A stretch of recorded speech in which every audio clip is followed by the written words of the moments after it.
இனிய வணக்கம். ஔவையார் இயற்றிய ஆத்திச்சூடியில் சித்திரம் பேசேல். சித்திரம் என்பது தன் எண்ணங்களை கூட்டி சித்தரித்து எழுதப்படும் ஓவியம்.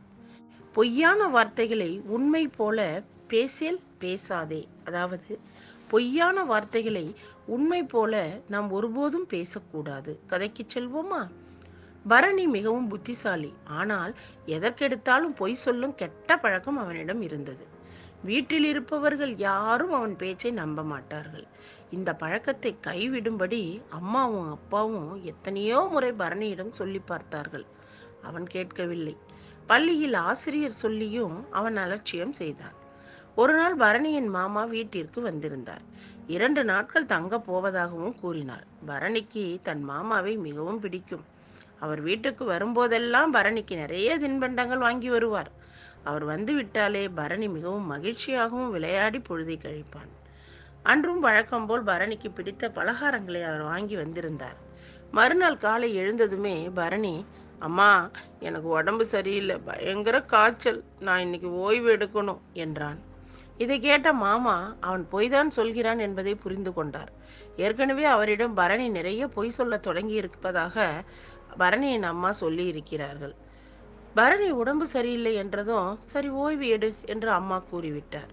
பரணிக்கு மகிழ்ச்சி தாங்க முடியவில்லை. சிறிது நேரத்திற்கு பிறகு, பரணி, நான் சினிமாவுக்கு போக போறேன், நீயும் வரியா என்று மாமா கேட்டவுடன், இதோ 2 நிமிடத்தில் பரணி மாமாவிடம் சினிமா பார்க்க செல்வதற்கு தயாராக கிளம்பிவிட்டான்.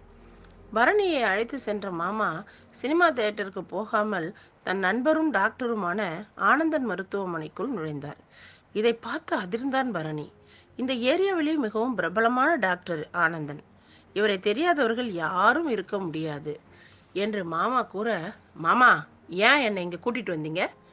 நம்ம சினிமாவுக்கு தானே போக வந்தோம் என்றான் பரணி. உனக்கு தான் உடம்பு சரியில்லையே, அதனால தான் முதல்ல நாம் இந்த டாக்டரை பார்த்து விட்டு பிறகு சினிமாவுக்கு போகலாம், சரியா என்றார் மாமா. பரணி உடனே, மாமா, நீங்கள் ரொம்ப பொய் சொல்வீங்களா? சினிமாவுக்கு போவோம் என்று தானே சொன்னீங்க, இங்கே ஏன் கூப்பிட்டுட்டு வந்தீங்க என்று கோபப்பட்டான். அதற்குள் டாக்டர் அறைக்குள் நுழைந்தார்.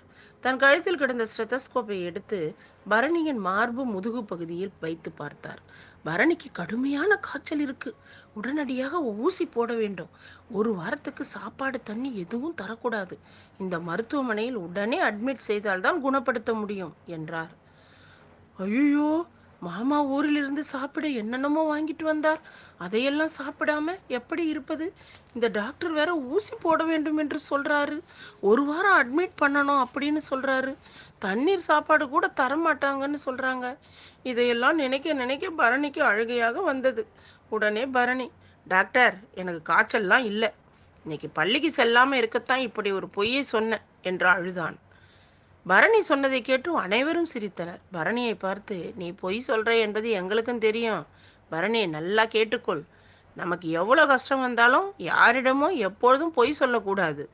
மன்னிச்சிடுங்க மாமா, இனிமே பொய்யே சொல்ல மாட்டேன் என்றான்.